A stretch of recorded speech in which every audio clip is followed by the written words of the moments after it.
Bismillahirrahmanirrahim. Assalamualaikum warahmatullahi wabarakatuh.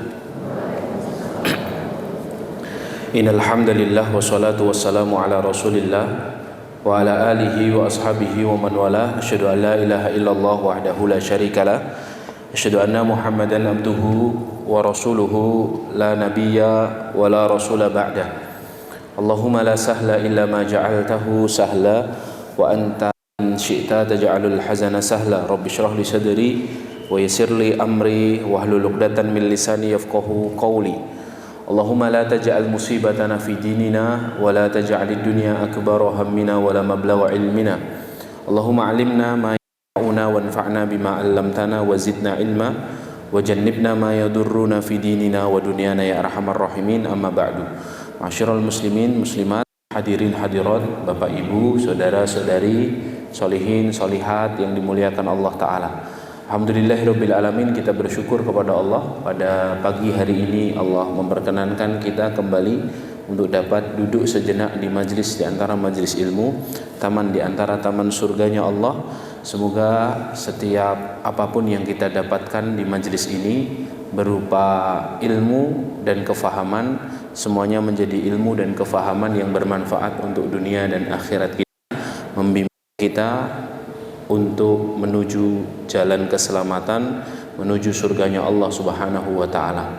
Salawat dan salam semoga senantiasa tercurah limpahkan untuk Nabiullah Muhammad sallallahu alaihi wasallam, para keluarga, para sahabat, para tabi'in, para tabi'ut tabi'in, dan orang-orang yang senantiasa istiqamah di atas jalan kebenaran.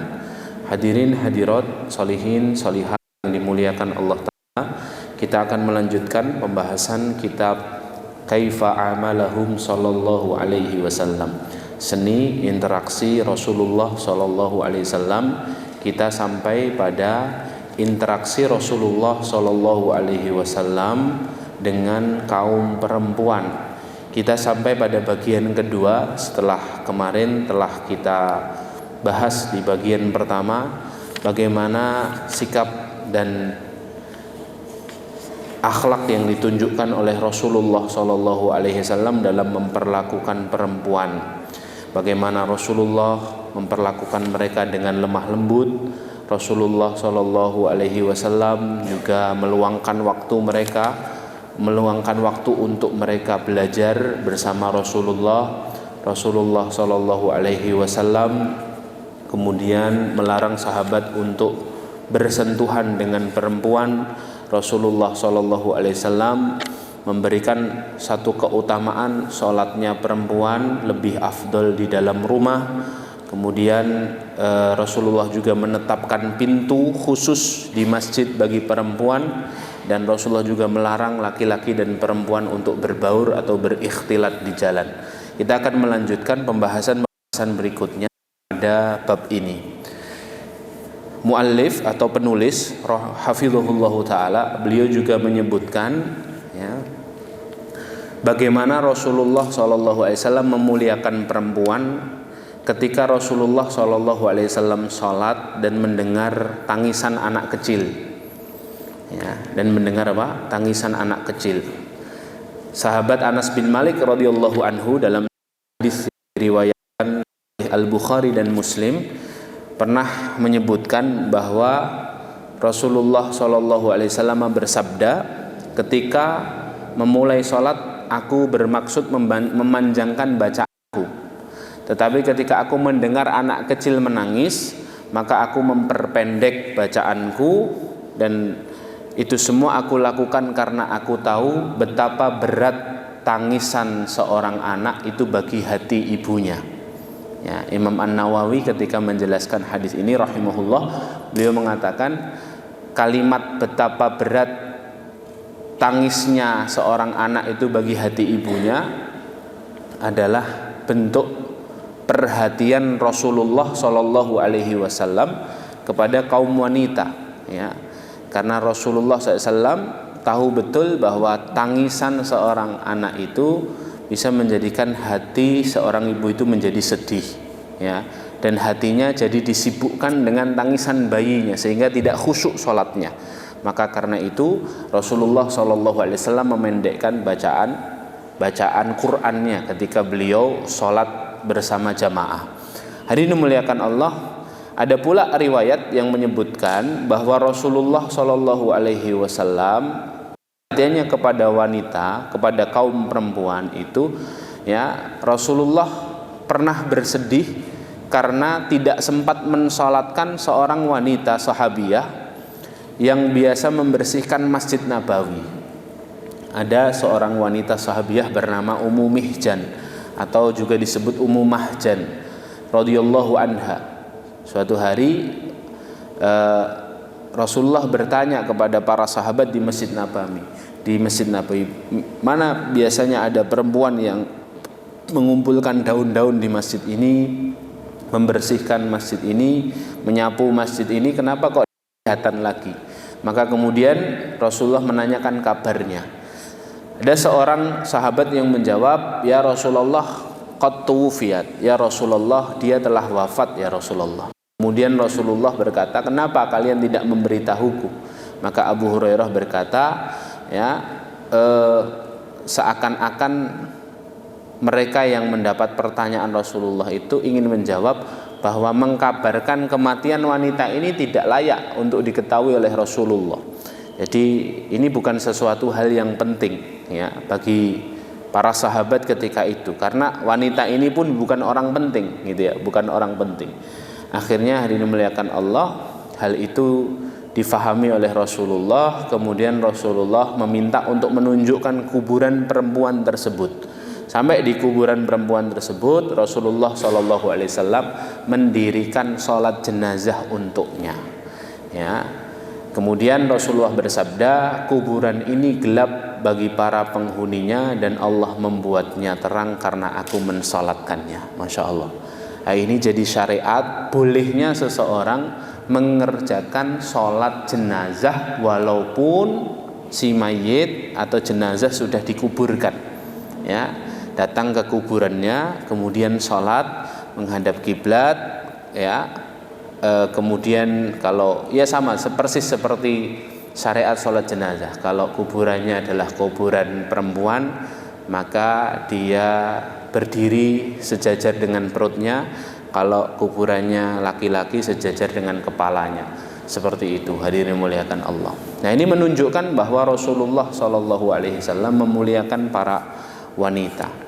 Ada pula riwayat yang juga menunjukkan bagaimana Rasulullah SAW memperlakukan wanita itu dengan kelemah lembutan. Dari sahabat Sa'ad bin Abi Waqqas radhiyallahu anhu, dari sebuah riwayat yang sahih dari Sahih Bukhari dan Sahih Muslim, disebutkan suatu hari, ya, di rumahnya Rasulullah itu banyak perempuan-perempuan, teman-temannya Ibunda Aisyah, sedang sibuk berbicara, sedang sibuk ngobrol. Kemudian Umar bin Khattab datang berkunjung kepada rumahnya Rasulullah. Kemudian ketika para wanita ini tahu bahwa yang datang adalah Umar, ya, maka kemudian para wanita ini berdiri dan cepat-cepat berlari, delik, ya, sembunyi, takut sama Umar bin Khattab, bersembunyi di balik tirai, ya. Kemudian akhirnya Rasulullah memberikan izin kepada Umar bin Khattab yang masuk, dan beliau tersenyum. Melihat itu Umar bin Khattab berkata, ya Rasulullah, semoga Allah membuatmu bahagia sepanjang hidupmu, ya. Maksudnya apa? Umar bertanya, kenapa engkau senyum wahai Rasulullah? Tapi bahasanya, ya Rasulullah, semoga Allah membuatmu bahagia sepanjang hidupmu, ya. Kemudian Rasulullah SAW menjawab, aku heran dengan perempuan-perempuan yang ada di rumahku ini, ya. Begitu mendengar suaramu, mereka langsung lari ke balik tirai, ya. Menanggapi hal tersebut, Umar bin Khattab radhiyallahu anhu berkata, ya Rasulullah, sungguh engkau lebih berhak untuk ditakuti mereka daripada aku. Lalu Umar berkata kepada perempuan tersebut, wahai musuh-musuh dirimu sendiri, apakah kalian takut kepadaku dan tidak takut kepada Rasulullah? Kata Umar kepada wanita-wanita ini. Mereka kemudian menjawab, ya, engkau lebih kasar dan lebih kaku dibandingkan Rasulullah, ya. Engkau lebih menakutkan daripada Rasulullah, ya.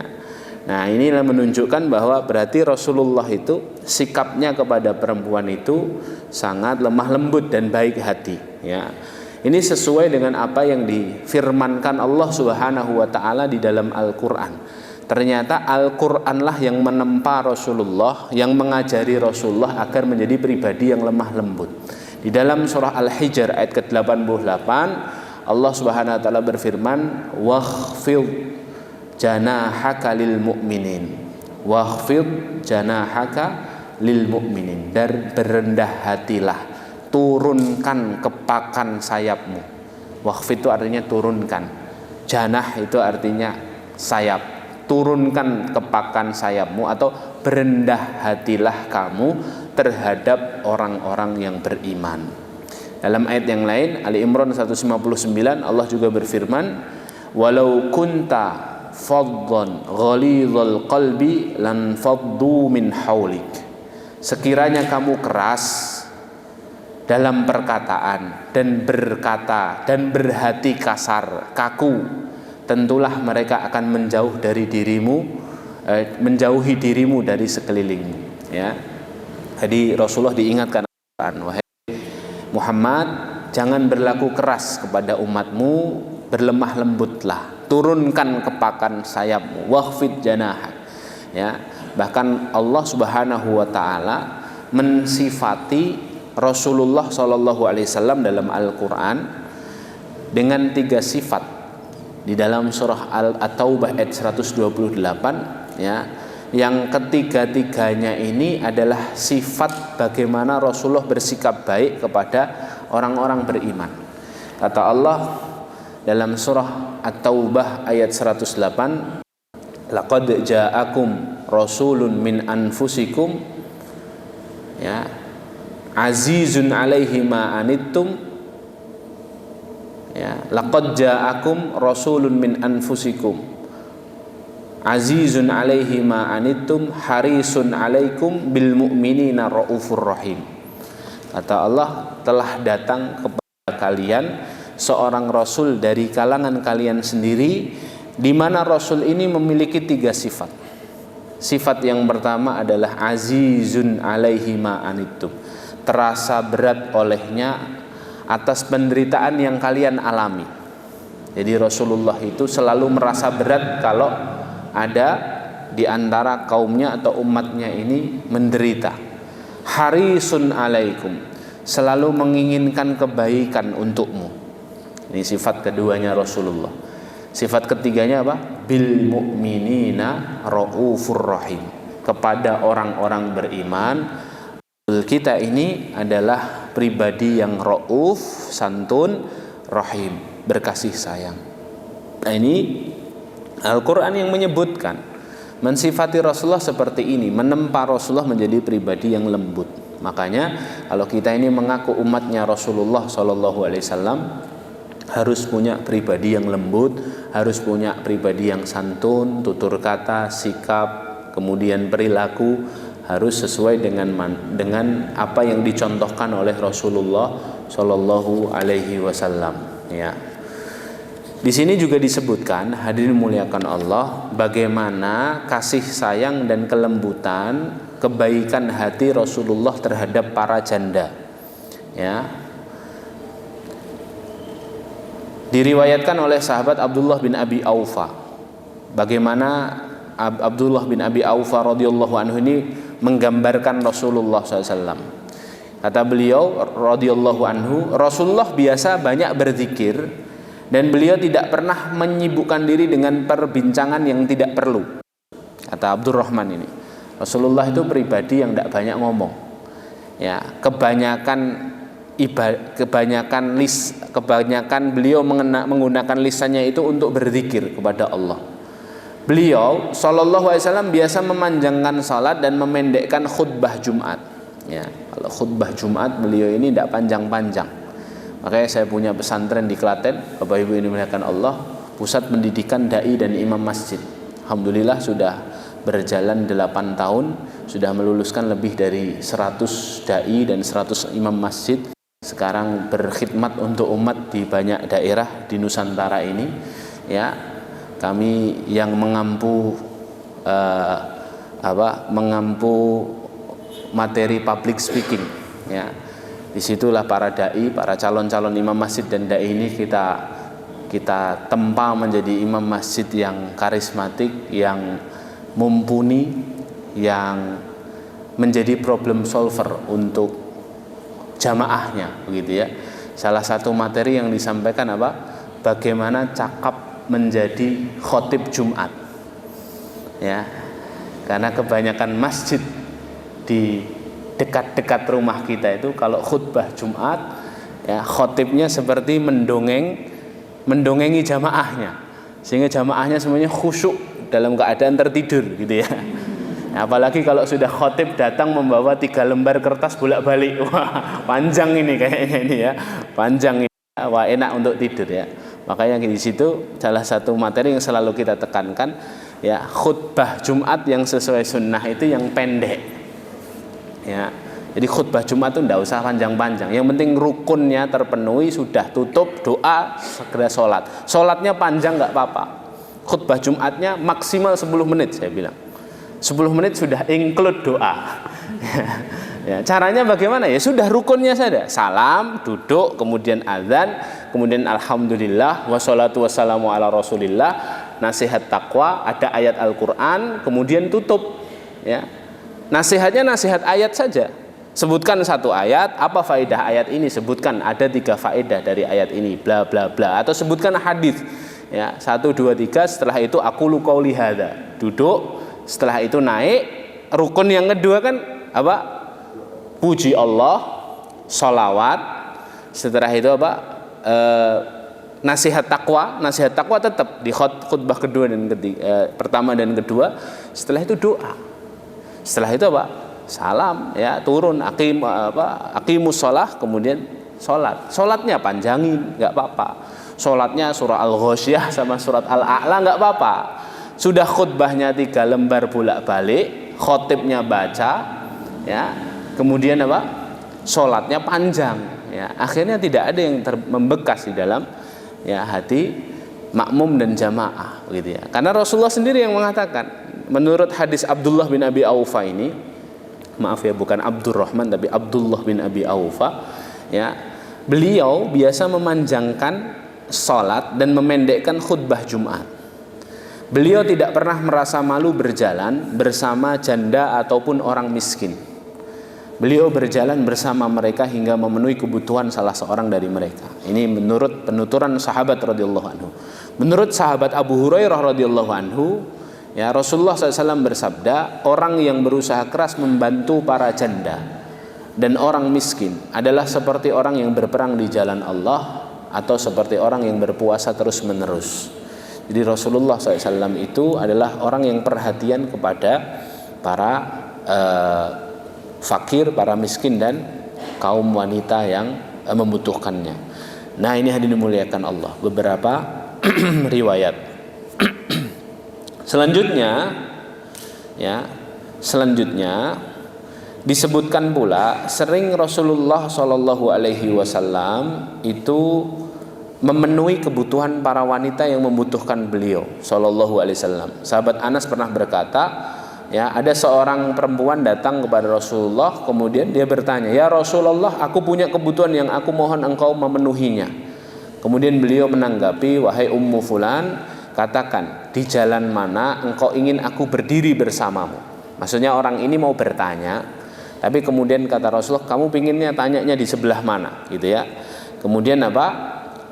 Maksudnya Rasul bertanya itu apa? Agar apa yang ditanyakannya tidak didengar oleh orang lain. Ya, kemudian akhirnya si perempuan ini, ya, sahabiah ini minta berdiri di samping jalan. Kemudian Rasulullah berdiri dan bercakap dengan wanita ini, dilihat dari Anas bin Malik kejauhan. Ini menunjukkan bahwa boleh seorang perempuan bertanya kepada seorang ahlul ilmi tentang suatu perkara secara privasi, tapi tetap di tempat yang tidak menimbulkan fitnah. Ya, bertanyanya boleh privasi, tapi tetap di tempat yang tidak menimbulkan fitnah, sebagaimana Rasulullah SAW juga berdiri di sisi jalan dan bisa dilihat dan diakses oleh banyak orang, walaupun pembicaraan mereka berdua ini pembicaraan yang privasi, ya, pembicaraan yang khusus. Dan kemudian beliau menjawab pertanyaan-pertanyaan sahabiah ini, ya. Anas bin Malik juga berkata, ini hadis yang lain, hadis riwayat Ahmad dan Bukhari.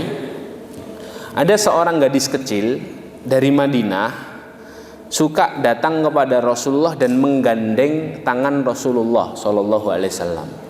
Dan beliau tidak akan melepaskan tangan anak kecil ini, ya, dan membiarkan anak kecil ini pergi sesuka hatinya, ya, hendak kemana sesuka hatinya. Ya, Ibnu Hajar ketika menjelaskan hadis ini rahimahullah, ya, gadis kecil ini ketika menggandeng tangan Rasulullah berarti gadis kecil ini bisa membawa beliau kemana saja yang ia sukai, ya. Dan Rasulullah SAW sama sekali tidak menolaknya, ya. Bahkan kemana saja gadis ini diikuti sama Rasulullah SAW. Ini menunjukkan kerendah hatian Nabi SAW, dan beliau ini kata Ibnu Hajar, beliau SAW terlepas dari segala bentuk kesombongan. Walaupun Nabi itu seorang Rasul, seorang yang terpandang, seorang yang dihormati, tapi ketika ada anak kecil perempuan yang ingin bermain dengan Nabi SAW,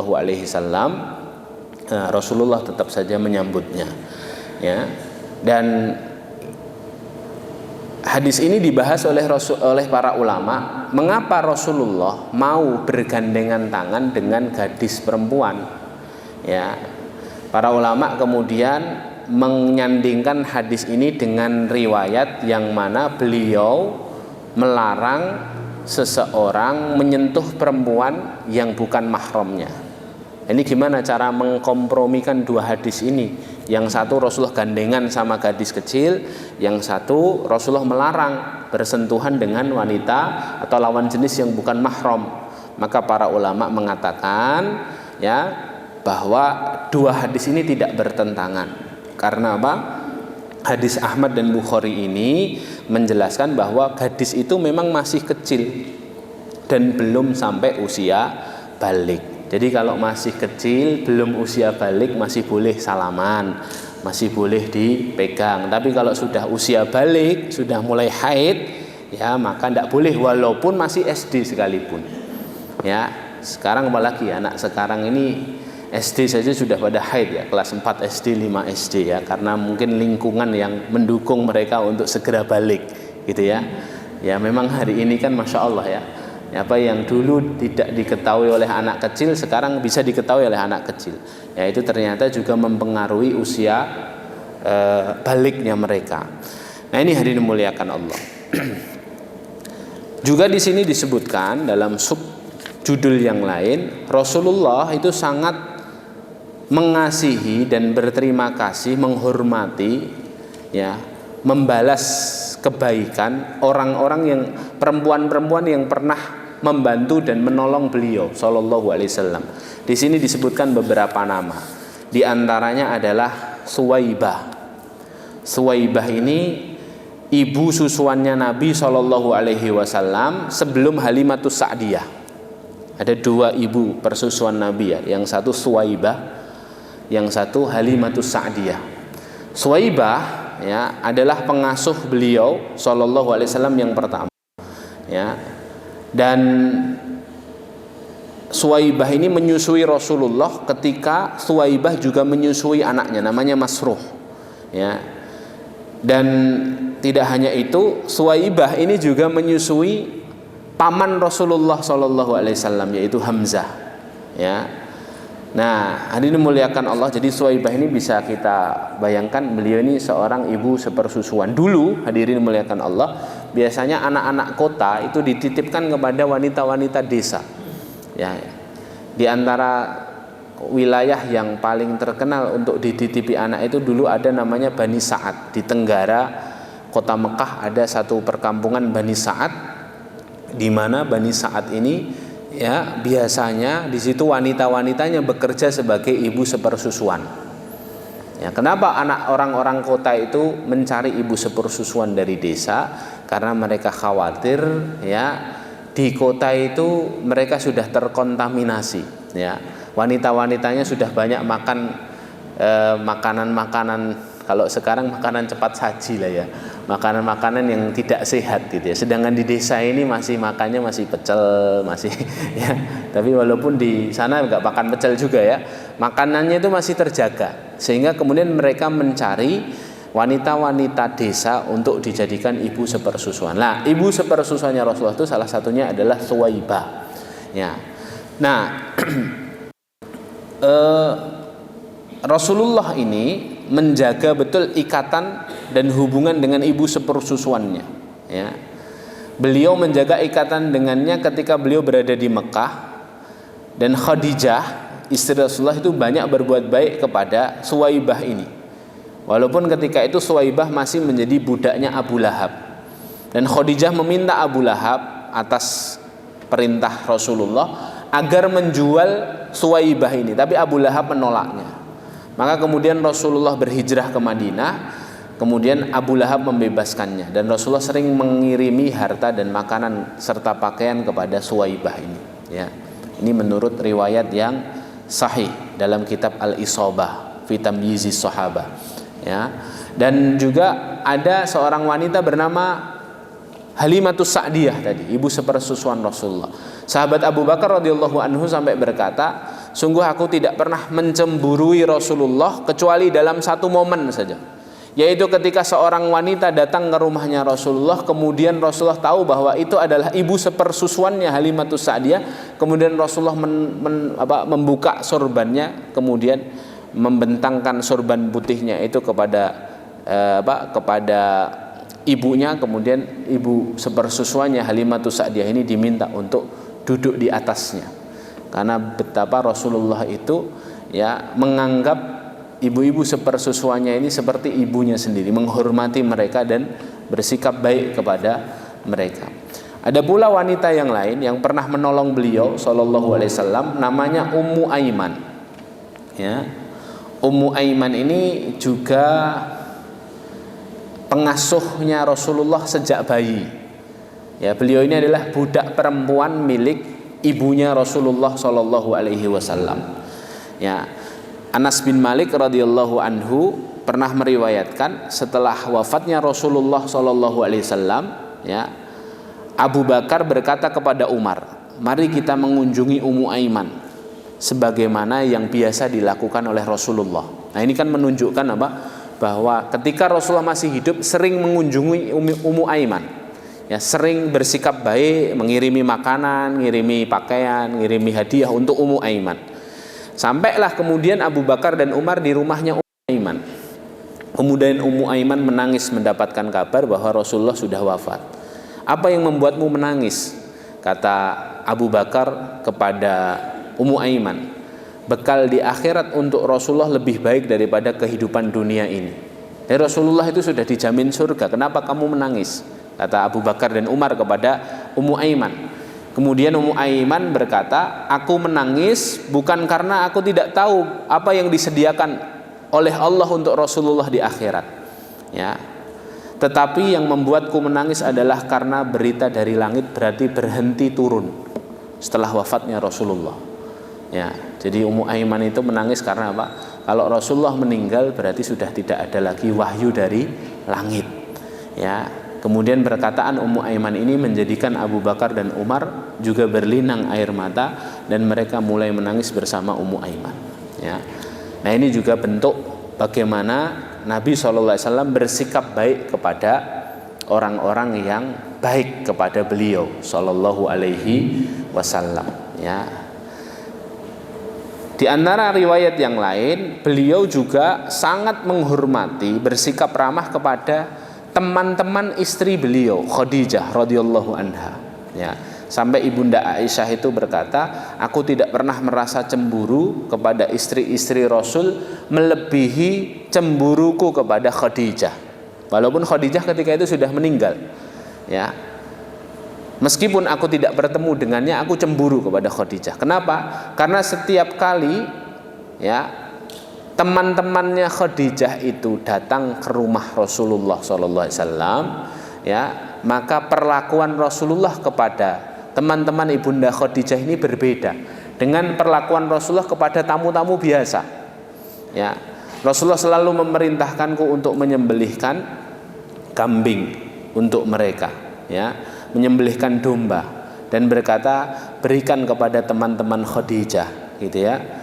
Kemudian suatu hari aku mengatakan kepadanya, hanya Khadijah saja yang memenuhi pikiranmu ya Rasulullah, ya, cemburunya Ibunda Aisyah, ya. Menanggapi perkataan itu Rasulullah menjawab, cintanya ditumbuhkan di dalam hatiku oleh Allah sendiri, dan dialah ibu dari anak-anakku, ya, maka mana mungkin aku tidak mencintainya. Ya, cintanya ditumbuhkan sendiri oleh Allah di dalam hatiku, dan ia adalah ibu dari anak-anakku, ya. Maksudnya Khadijah lah satu-satunya istri yang memberikan Rasulullah anak yang hidup. Salah satu istri beliau yang lain namanya Maryah, ya, Maryah Al-Qibtiyah, melahirkan seorang anak laki-laki bernama Ibrahim, tapi kemudian Ibrahim meninggal ketika usianya 6 bulan, ya.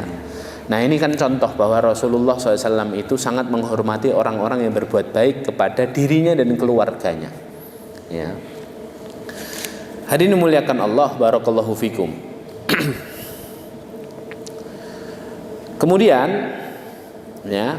Kemudian Rasulullah SAW juga sangat senang berbuat baik kepada wanita ditinggal, ya, diantaranya para janda tadi, ya. Ada seorang wanita, kata Anas bin Malik, yang mana Rasulullah SAW tidak pernah masuk ke rumah perempuan kecuali ke rumah dia saja, rumah perempuan selain istri beliau, ya, kecuali rumah wanita ini saja, ya, yaitu siapa? Rumahnya Ummu Sulaim, ya, rumahnya Ummu Sulaim, ya. Karena apa? Ummu Sulaim ini saudara semata wayangnya namanya Haram bin Mihran itu gugur dalam perang Bi'ru Ma'unah, ya, dalam perang Bi'ru Ma'unah, ya. Ummu Sulaim ini ibunya Anas bin Malik. Jadi kalau masuk ke rumahnya Ummu Sulaim, Rasulullah ini biasa keluar masuk biasa saja, ya. Satu, karena Rasulullah ini mengasihi Ummu Sulaim karena beliau hidup sebatang kara. Dua, karena Ummu Sulaim ini punya jasa yang besar, hadirin, ya. Kalau kita datang ke Masjid Quba, dulu rumahnya Ummu Sulaim itu dekat dengan Masjid Quba. Dan ketika semua masyarakat Quba kedatangan Rasulullah pertama kali sebelum sampai ke Madinah, memberikan banyak hartanya kepada Rasulullah, Ummu Sulaim ini tidak punya apa-apa. Maka Ummu Sulaim datang kepada Rasulullah dan berkata, ya Rasulullah, aku punya seorang anak, masih kecil umurnya 7-8 tahun, ya. Karena aku tidak memiliki apapun sebagaimana orang-orang memiliki harta untuk diberikan kepadamu dalam perjalanan hijrahmu bersama para sahabatmu ini, maka aku serahkan seutuhnya anakku laki-laki untukmu menjadi pelayan ya Rasulullah. Ya, siapa? Anas bin Malik radhiyallahu anhu. Jadi anaknya diwakafkan di jalan Allah, ya, anaknya sendiri. Sehingga Anas bin Malik itu termasuk sahabat dengan periwayatan hadis terbanyak. Kenapa? Karena selain Anas bin Malik ini seorang yang cerdas, nanti jadi ulama di zaman beliau, ya, di zaman tabi'in, Anas bin Malik ini juga diserahkan ibunya untuk jadi pelayannya Rasulullah SAW. Makanya para ulama membahas, ya, ulama itu bisa lahir dengan dua cara. Satu, karena keluarganya keluarga ulama, ya. Misalnya ada ulama, ada ahlul ilmi, itu biasanya bapaknya ulama atau ibunya ulama, bapaknya kiai atau ibunya bunyai, ya, maka anaknya jadi ulama, ya. Atau kalau enggak, bapak ibunya orang biasa saja seperti Ummu Sulaim ini, ya, tapi anaknya sejak kecilnya selalu dibersamakan kepada para ulama, ditempa oleh para ulama, hidup di lingkungan para ulama. Hari ini, ya, masya Allah, ya, pondok pesantren, ya, pondok pesantren, ya, pondok pesantren, atau sejak kecilnya dititipkan ke madrasah diniyah, ya, diajari ilmu-ilmu agama, maka kemudian lahirlah ulama dari dua rahim itu. Kalau enggak dari rahimnya para ulama, dari rahimnya ya lingkungan yang di situ ya terkondisikan untuk menjadi seorang ahlul ilmi atau ulama ya. Nah, ini hadirin muliakan Allah. Kemudian hadirin muliakan Allah, di sini juga disebutkan ya subtema yang lain ya, di mana Rasulullah Shallallahu Alaihi Wasallam pernah bersikap baik kepada seseorang walaupun orang ini belum masuk Islam, hadirin, belum masuk Islam, wanita yang punya kebaikan, punya jasa kepada Rasulullah ya. Yaitu ketika Rasulullah, kata sahabat Imran bin Husain radhiyallahu anhu, Rasulullah pernah mengadakan satu safar ya. Kemudian kami menempuh perjalanan sepanjang malam, dan ketika fajar hampir menyingsing kami berhenti untuk beristirahat. Kami dikalahkan oleh tidur sampai matahari bersinar. Maka orang-orang mengeluhkan kepada beliau rasa haus karena tidak ada air. Jadi Rasulullah SAW ini ya pernah ya. Kemudian makanya ada namanya syariat sholat qodok ya, sholat yang dikerjakan di luar batas waktu karena satu dan lain sebab. Rasulullah itu pernah tidur karena perjalanan yang sangat capek, kemudian bangun-bangun sudah matahari sudah bersinar, berarti sudah habis waktu subuh. Tapi Rasulullah SAW ini jadi hikmah bahwa ternyata ada kondisi-kondisi di mana orang itu tidak bisa sholat tepat pada waktunya karena sebab yang syar'i maupun sebab yang tidak syar'i. Kalau sebabnya syar'i ya, sebabnya syar'i karena halangan tertentu atau dia sakit yang sangat parah sehingga dia lemah, kemudian dia kadang tidak tahu waktu sholat, nah, seperti itu, maka dia tinggal sholat qodok, sholat mengganti sholat yang ditinggalkan. Tapi kalau karena sebabnya lalai, ini sebab tidak syar'i. Sebab lalai itu contohnya apa? Sudah sebentar lagi waktu asar ya, sudah jam 3:01 ya, wah sebentar lagi asar nih, terus aku tak tidur dulu lah ya, sengaja tidur tuh, akhirnya bangun-bangun maghrib ya, otomatis apa? Asarnya tertinggal. Ketika asarnya tertinggal, maka dia meninggalkan asar karena kelalaian dirinya. Maka yang harus dia lakukan bukan hanya sholat qodok, tapi dua yang harus dia lakukan. Satu, bertobat kepada Allah karena dia statusnya berbuat dosa, lalai karena meninggalkan perintah Allah. Yang kedua, dia tetap harus sholat qodok. Nah ini Rasulullah pernah mengalami hal yang demikian. Nah di pagi harinya para sahabat mengeluh kepada beliau karena rasa haus, tidak ada air. Kemudian Imran bin Husain dan sahabat Ali radhiyallahu anhuma diperintah Rasulullah untuk mencari air. Ketika kami sedang berusaha mencari air, kami papasan dengan seorang wanita yang sedang duduk di atas seekor unta dengan 2 kantong air dari kulit yang terikat di untanya. Kami bertanya kepada wanita ini, seberapa jauh kami bisa mendapatkan air. Air itu bisa ditemukan. Kata wanita ini, jauh sekali. Ya, seberapa jauh? Ya, sejauh apa? Kok jauh sekali? Kata wanita ini, sejauh perjalanan sehari semalam. Ya, kamu tidak akan menemukan air sejauh sehari semalam. Perjalanan sehari semalam. Kemudian kami berkata kepada wanita ini, ikutlah engkau bersama kami kemana? Ya, bertemu dengan pimpinan kami, bertemu dengan Rasulullah. Ya, siapa Rasulullah itu? Kata wanita itu. Sudah, pokoknya kamu ikut saja dulu. Nanti kamu lihat sendiri siapa Rasulullah. Akhirnya hadirin dimuliakan Allah, akhirnya wanita ini menghadap Rasulullah SAW. Kemudian akhirnya diketahui bahwa wanita ini adalah seorang janda yang punya beberapa anak, jadi anak-anak yatim ini ya. Kemudian akhirnya Rasulullah memerintahkan wanita ini untuk menderumkan untanya biar untanya duduk. Kemudian Rasulullah SAW ya meminjam kantong ini dan meminta izin untuk minum. Entah bagaimana ceritanya, pokoknya kata Imran bin Husain, wanita ini memberikannya saja kepada Rasulullah. Ya, airnya yang sangkai. Kemudian Rasulullah meminumnya dan orang-orang disuruh meminum juga. Ya.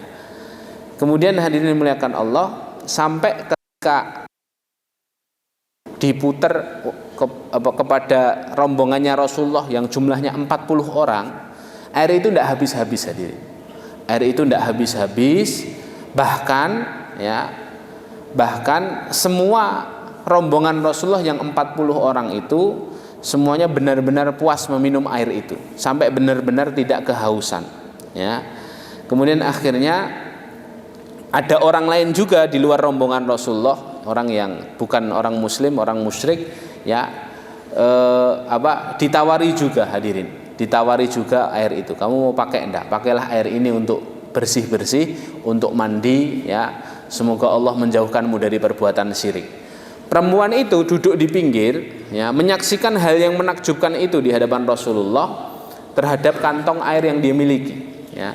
Kemudian terakhir Rasulullah SAW memberikan kantong itu kepada wanita itu dalam keadaan kantongnya ini masih penuh, kantong air ini masih penuh. Kemudian beliau berkata, ya, kepada Imran bin Husain, kepada sahabat yang lain, berikan kepadanya bekal makanan apa saja yang kalian punya. Jangan hanya airnya dikembalikan, makanan yang kalian punya kumpulkan, berikan kepada wanita ini. Maka kemudian dikumpulkan, ada roti, ada kurma, ada gandum, kemudian dimasukkan di satu tempat, diberikan kepada wanita ini, ya. Kemudian hadirin dimuliakan Allah, perempuan ini akhirnya pulang ke kampungnya, ya. Ditanya sama keluarganya, apa yang membuatmu begitu lama perjalanan nyari air? Kemudian wanita ini berkata, aku bertemu penyihir hebat, ya. Jika dia bukan penyihir, berarti dia seorang rasul seperti yang diakuinya. Lalu menceritakan apa yang terjadi tadi, ya. Nah, setelah sekian lama, kata Imran bin Husain, kawasan tempat wanita itu tinggal bersama kaumnya itu, ya, pasukan muslim sudah sampai di situ, meminta mereka untuk masuk Islam. Ya, sebagian mereka tidak mau masuk Islam. Sebenarnya syariat perang itu bukan memerangi orang yang tidak tahu apa-apa tentang Islam. Jadi datang ke sebuah wilayah itu menawarkan Islam terlebih dahulu. Kalau mereka menolak, baru kemudian, ya, dikasih pilihan, ya, mau bayar diat, mau bayar upeti, atau kalian diperangi. Nah, ketika menyerbu kawasan si wanita ini, ya, Rasulullah memerintahkan untuk kawasan yang ini jangan diserbu, biarkan saja, ya, lewat kawasan lain. Karena apa? Rasulullah tahu si wanita yang dulu berjasa kepada Rasulullah itu tinggal di wilayah ini, ya. Kemudian wanita itu setelah dilewati sama Rasulullah, wanita ini berkata kepada kaumnya, ya, orang-orang itu sengaja tidak mendekati wilayah ini, ya, karena dahulu Rasulullah ini pernah meminta tolong kepadaku. Jadi mengapa kita tidak masuk Islam saja? Ya, tidak ada ruginya kita masuk ke dalam Islam, agamanya orang yang baik seperti dia. Sampai kemudian akhirnya hadirin, orang-orang semuanya, kaumnya mematuhinya dan masuk Islam, ya, menyatakan keimanan kepada Islam. Kemudian kaumnya juga demikian. Nah, ini menunjukkan bahwa Rasulullah Shallallahu Alaihi Wasallam bersikap baik, ya, kepada seorang wanita. Buktinya apa? Buktinya Rasulullah memberi ia makanan dan menjauh dari wilayahnya yang harusnya sudah dikuasai oleh Rasulullah Shallallahu Alaihi Wasallam.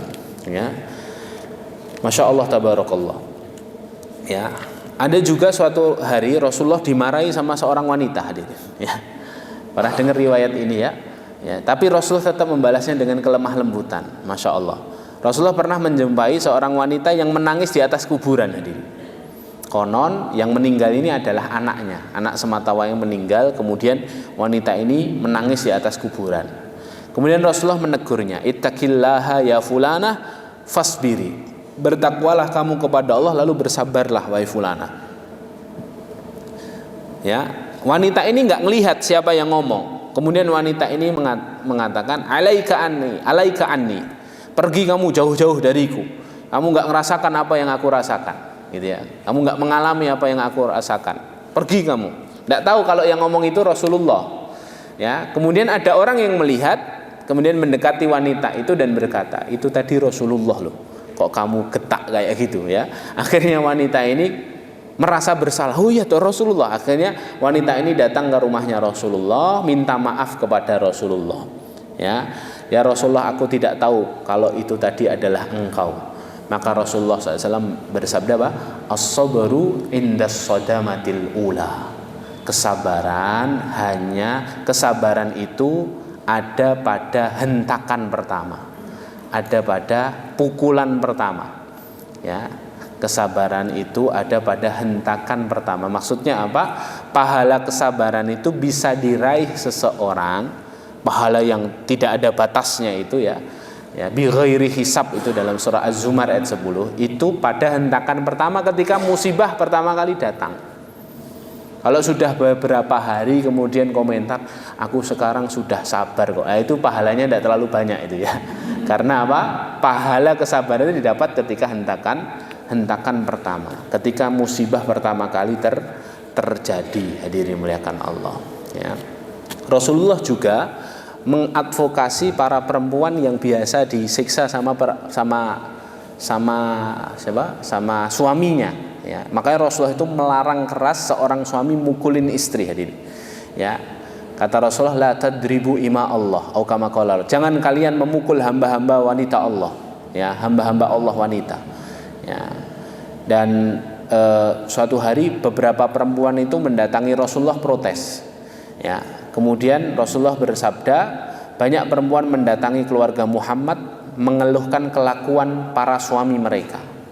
Mereka yang memukuli istri mereka bukanlah orang-orang yang terbaik di antara kalian, kata Rasulullah ya. Maksudnya bukan orang-orang terbaik di antara kalian, kata para ulama ya. Seharusnya itu tidak dilakukan oleh seorang suami.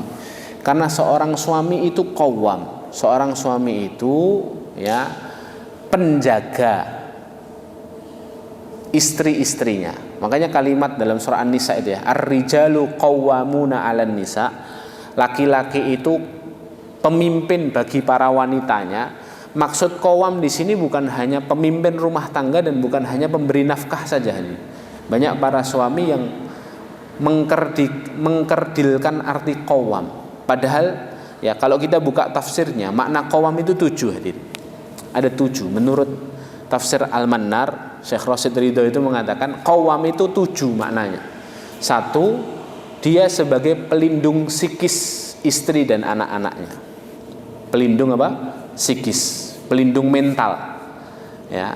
Jadi kalau anak-anaknya ini merasa takut, istrinya ini merasa tertekan, itu pelindungnya siapa? Suaminya. Yang harus memotivasi, membangun semangatnya itu suaminya. Yang kedua, makna qawwam itu apa? Pelindung fisik ya. Pelindung fisik artinya apa? Dia yang harus pertama kali mencegah orang atau pihak melukai atau menyakiti istri dan anaknya, dan dia tidak boleh menyakiti istri dan anaknya. Pelindung fisik. Kemudian yang ketiga, dia sebagai pelopor kebaikan. Makna qawwam itu pelopor kebaikan. Pelopor kebaikan itu maksudnya bagaimana? Pelopor kebaikan itu dia yang pertama kali mencontohi kebaikan untuk istri dan anak-anaknya. Ya, dia seorang pelopor, ya. Dia yang menjadi teladan di dalam rumah tangganya. Kemudian yang keempat, makna qawwam itu pendidik, ya. Pendidik ini tidak harus melulu ustadz ya, tidak harus melulu dia seorang guru dan ahlul ilmi. Kalau seorang suami merasa dirinya bukan ahlul ilmi, maka setidaknya dia memberikan hak pendidikan untuk istri dan anaknya. Mengizinkan istrinya datang ke majelis ilmu, anaknya disekolahkan di pendidikan yang baik. Karena qawwam itu maknanya juga pendidik, hadirin. Kemudian yang kelima, maknanya pemberi nafkah. Nah ini banyak di antara para suami itu yang mengartikan, oh laki-laki itu qawwam bagi istrinya, yang penting kan sudah tak kasih nafkah, lahir batin. Tidak, hadirin, ini baru satu makna di antara 7 makna qawwam, pemberi nafkah. Yang keenam, manajer, dia seorang pemimpin yang mengelola, yang mengatur, ya, yang menjadi pemimpin, pemutus kebijakan itu suami. Nah, ini juga sama, ya. Banyak orang menyempitkan makna pemimpin dalam rumah tangga itu cuman manajer sama pemberi nafkah tok. Ya, karena saya sudah memberi nafkah maka saya berhak memimpin. Nah, salah hadir. Itu baru 2 makna. Dan yang terakhir adalah pembaharu. Pembaharu itu muslih, yang memperbaiki keadaan, yang dia mengkondisikan kalau ada yang salah di dalam keluarganya, dia yang harus memperbaharui, begitu. Nah itu makna qawwam, dan itulah dilakukan oleh Rasulullah SAW untuk para sahabat radhiyallahu anhunna yang mengadu kepada Rasulullah ketika perlakuan suaminya tidak baik, ya. Kemudian di antara yang penting lagi, ini saya pilihkan yang penting-penting ya. Ya, Rasulullah itu seorang pribadi yang menerima hadiah dari para sahabiyah. Jadi Rasulullah itu tidak makan harta sedekah, tapi Rasulullah menerima hadiah. Maka kalau kita ini diberi hadiah oleh saudara kita sesama muslim, itu sunnahnya diterima, apapun hadiahnya hadirin, apapun hadiahnya, tidak boleh menolak. Karena Rasulullah juga menerima hadiah. Ummu Sulaim itu pernah memberikan hadiah kepada Rasulullah, berkata kita harus bertemu Rasulullah dan memberi hadiah untuk Rasulullah ketika Rasulullah menikah. Kemudian anaknya Anas bin Malik berkata betul, seharusnya begitu. Akhirnya Rasulullah memasakkan hais. Hais itu hadirin campuran kurma yang dicampur, diadon dengan mentega saring dan yogurt kering. Kemudian atasnya ditaburi kismis, itu hais. Itu makanan kesukaan Rasulullah. Ini makanan favoritnya Rasulullah itu 3. Satu sarit. Sarit itu bubur gandum yang di atasnya ditaburi daging. Kalau kita orang bubur ayam, ya. Bubur ayam itu makanan sunnah itu ya. Jadi kalau esok-esok pengen bubur ayam, ayo nyunah dulu kita. Ya, itu sarit ya. Tapi bukan ayam tapi daging ya, daging. Yang kedua makanan favorit Rasulullah itu hais. Hais itu ini tadi ya. Jadi lumatan kurma yang dihaluskan, dicampur dengan yogurt, atasnya dikasih taburan kismis, itu namanya hais. Kalau Anda datang ke Madinah, datang saja ke beberapa toko kurma, bilang saya mau beli hais, itu ada. Itu makanan favoritnya Rasulullah, manisan. Kemudian yang ketiga adalah paha kanan kambing. Ya, paha sebelah kanan kambing yang dipanggang, nah itu juga makanan favoritnya Rasulullah. Sate lah kalau kita ya, sate kambing. Jadi kalau jenengan nyate itu sebenarnya makanan yang disukai Rasulullah SAW. Kalau niat ittiba'us sunnah dapat pahala. Ya, maka tidak beruntung sekali orang yang tidak suka sate kambing. Salah satu kenikmatan surganya dicabut sama Allah di dunia. ya. Jadi sate kambing itu makanan favoritnya Rasulullah. Ya. Dan itu tidak sama sekali, sate kambing atau daging kambing itu tidak memberikan madharat tadi. Salah kalau orang bilang oh sate kambing bikin gini. Enggak. Yang bikin ini itu santannya, adonannya dan lain-lain. Dagingnya itu tidak ada masalah, karena ini makanan kesukaan Rasulullah SAW. Dan Rasulullah itu selama hidupnya tidak pernah sakit, kecuali 2 kali saja. Satu ketika disihir sama seorang yang jahat kepada beliau. Yang kedua di akhir hayat beliau, keracunan, diracuni sama wanita Yahudi di Khaybar itu ya, yang membuat akhirnya Rasulullah sakit parah di akhir hayat beliau Shallallahu Alaihi Wasallam. Selainnya Rasulullah sehat walafiat, gitu ya. Nah ini makanan favorit Rasulullah. Kalau minuman favoritnya Rasulullah, tahu enggak hadirin? Nah ini ada semua riwayatnya hadirin. Ya, yang penasaran nanti ikut kajian kitab Syama'il Muhammadiyah. Saya punya kajian Syama'il baru 1 pertemuan hadirin di Masjid Al-Hadi hari Rabu pekan ke-3 kalau tidak salah ya. Hari Selasa pekan ke-3. Kitab Syama'il Muhammadiyah karangannya Imam Tirmidzi. Kelengkapan pribadi Rasulullah. Itu kitab paling lengkap dan paling fenomenal tentang pribadi Rasulullah. Semuanya ada. Cara jalannya Rasulullah, cara senyumnya, cara candanya, cara duduknya, pakaian favoritnya Rasulullah warnanya apa, ya, bajunya apa, kemudian sendalnya Rasulullah bentuknya kayak gimana. Kemudian makanan favoritnya Rasulullah, minuman favoritnya Rasulullah. Minuman favoritnya Rasulullah itu 2, 3. 1, air dingin. Air dingin itu bukan air es, air dingin itu kayak air kendi itu loh, air yang maknyes itu loh, ya. Air bukan air perongkol ya, tapi air dingin, ya. 2, air buah hadirin. Jadi kalau jenengan datang ke depot jus semata-mata niatnya ittiba'us sunnah, itu pahalanya lebih hadirin. Karena Rasulullah itu suka air jus, air sari buah. Yang ketiga air nabiz. Air nabiz itu air yang kurmanya direndam semalaman, kemudian pagi harinya airnya diminum itu ya.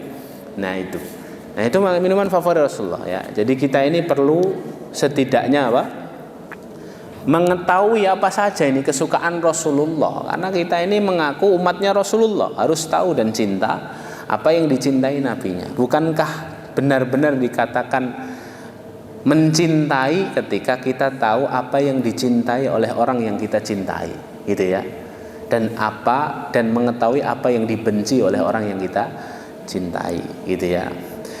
Allahu a'lam. Nah, ibunya Anas bin Malik bikin hais, dikasihkan ke Rasulullah, ya. Akhirnya ibuku mengirim ini untukmu wahai Rasulullah, dan dia menyampaikan salam bagimu, dan ini adalah hadiah sederhana, ya. Letakkan saja di sini wahai Anas, kata Rasulullah, dan undanglah si fulan dan siapapun yang kamu ketahui atas namaku, ya, yang kamu temui atas namaku. Akhirnya Anas mengundang orang yang namanya disebut beliau dan siapa saja yang aku temui. Undang ini dan yang kamu kenal wahai Anas. Setelah ditotal-total jumlahnya 300 orang. Ya, banyak banget. Padahal haisnya cuma 1 mangkok. Ya. Ketika aku kembali, kata Anas, aku mendapati rumah Rasulullah sudah penuh orang. Maka Anas disuruh sama Rasulullah, ya Anas, ambillah bejana tanah itu tadi, tempat wadah makanan haisnya, ambilin. Ya, kemudian setelah itu aku melihat Rasulullah menaruh tangan beliau di wadah itu dan mengucapkan apapun yang dikehendaki Allah untuk diucapkan. Rasulullah berzikir di situ. Kemudian beliau mulai memanggil mereka dalam kelompok 10-10. Anas, ya, masukkan tamu-tamuku 10 orang, ya. Dan setiap orang harus makan apa yang paling dekat dengannya. Kemudian 10 dimasukkan Rasulullah, makan sampai kenyang, keluar. Ganti 10 sampai 300 orang selesai hadir. Ya. Kemudian setelah semua makan, semua selesai makan, keluar rumah, beliau menyuruhku, Anas, angkat bejana ini. Aku pun mengangkatnya. Tetapi aku tidak bisa memastikan apakah ada lebih banyak makanan ketika aku menaruh di dalamnya sebelum Rasulullah. Ya. Dan ketika aku mengangkatnya, ternyata wadah itu masih penuh makanan. Ya, Masya Allah. Imam Nawawi rahimahullah mengatakan, hadis ini menunjukkan salah satu mukjizat Rasulullah, yakni menambah banyaknya makanan. Dan ini kejadian tidak cuma sekali hadirin. Kejadian nanti di perang Khandaq, ya, di perang Khandaq, ketika sahabat Jabir, ini hadis Jabir, ya, pernah saya sampaikan kalau tidak salah di majelis ini. Sahabat Jabir itu ikut memecahi batu yang ada di parit mau dibuat untuk menghalangi pasukan Ahzab itu, ya. Kemudian ada satu batu yang tidak bisa dipecah oleh sahabat. Kemudian para sahabat dengan malunya berkata ke Rasulullah, ya Rasulullah, kami tidak bisa memecah batu ini. Ya, kemudian Rasulullah mengambil kampaknya dan memulai memecah itu, mengangkat kampaknya, mengucapkan bismillah. Ketika mengangkat seperti ini, ya, perutnya Rasulullah tersingkap. Dan ketika tersingkap ternyata ada 2 batu yang dililit Rasulullah, diikat di perut beliau sallallahu alaihi wasallam. Melihat hal itu Jabir bin Abdullah menangis. Ya. Kemudian Jabir bin Abdullah dan para sahabat itu merasa malu. Ternyata Rasulullah di perutnya ada 2 batu. Kami ini cuma naruh 1 batu, Rasulullah 2 batu. Berarti Rasulullah lebih lapar daripada kami. Akhirnya sahabat Jabir segera pulang menemui istrinya, wahai istriku, ada apa di rumah? Segera buatkan makanan untuk Rasulullah. Rasulullah benar-benar merasa lapar. Ya. Akhirnya hadirin dimuliakan Allah, dimasakkan sama istrinya. Jadi 1 panci masakan yang kemudian dikatakan kepada Jabir, wahai suamiku, makanan sudah siap. Undanglah Rasulullah kemari. Sahabat Jabir mengendap-endap menemui Rasulullah, berkata, ya Rasulullah, istriku masak buat dirimu ya Rasulullah. Mampir sebentar ke rumahku makan ya Rasulullah. Dengan sedih hati sahabat Jabir menyampaikan itu. Lah kok Rasulullah malah mengumumkan, wahai para sahabat, istrinya Jabir masak buat kita. Ya, ayo kita makan dulu, istirahat. Jabir dan istrinya bingung hadirin. Ya, waduh, gimana ini? Ya, cuman ada sedikit, kemudian Rasulullah ngundang. Padahal pasukan Khandaq itu banyak sekali hadirin, lebih dari 1000 orang hadirin. Jadi kalau malah kayak syukuran ke rumahnya Jabir. Kemudian Jabir itu panik oleh Rasulullah. Tahu Rasulullah ini Jabir mesti panik ini. Kemudian Rasulullah berkata kepada Jabir, wahai Jabir, tenanglah. Ya, tenanglah. Ya, minta orang-orang ini masuk 10 orang. Akulah sendiri yang akan melayani mereka. masuk 10, keluar, kenyang semua hadirin. Selesai panci masakannya ya istrinya Jabir ini berikan Jabir, sekarang makanlah bersama istrimu dalam keadaan penuh hadirin. Ya. Dulu ketika saya membaca hadis semisal ini, yang kita takjubi kan hanya Rasulullah berarti punya mukjizat memperbanyak makanan dengan izin Allah. Tapi sejatinya hal yang paling penting dan hal yang lebih utama adalah bagaimana Rasulullah membersamai para sahabat ini, yang sangat menakjubkan. Rasulullah yang melayani para sahabat, bukan sahabat yang melayani Rasulullah. Inilah Rasul kita Shallallahu Alaihi Wasallam. Sikap, akhlak, perilaku beliau Shallallahu Alaihi Wasallam menjadikan para sahabat benar-benar cinta kepada Rasulullah, sehingga apapun yang dilakukan oleh Rasulullah itu diteladani. 24 jamnya Rasulullah itu role model. Kenapa? Karena sikap baiknya Rasulullah. Rasulullah tidak meletakkan dirinya di strata paling atas di antara strata sosial.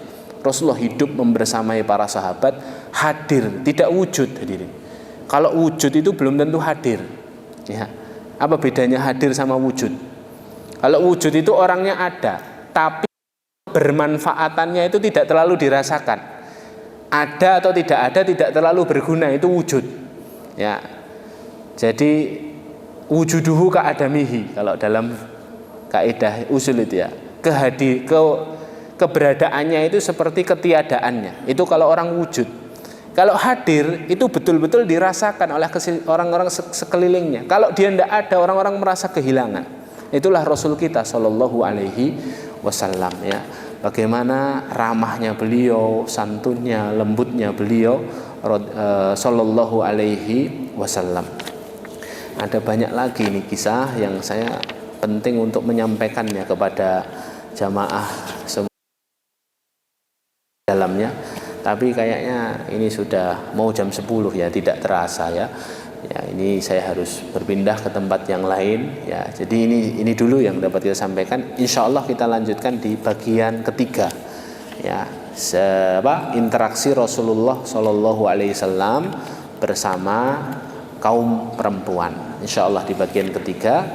Kemudian setelah itu nanti interaksi Rasulullah bersama orang-orang yang berusia lanjut dan kepada anak-anak ya, dan juga interaksi Rasulullah kepada binatang nanti di bab terakhir ya. Nah, ini Masya Allah tabarakallah. Jazakumullahu khairan.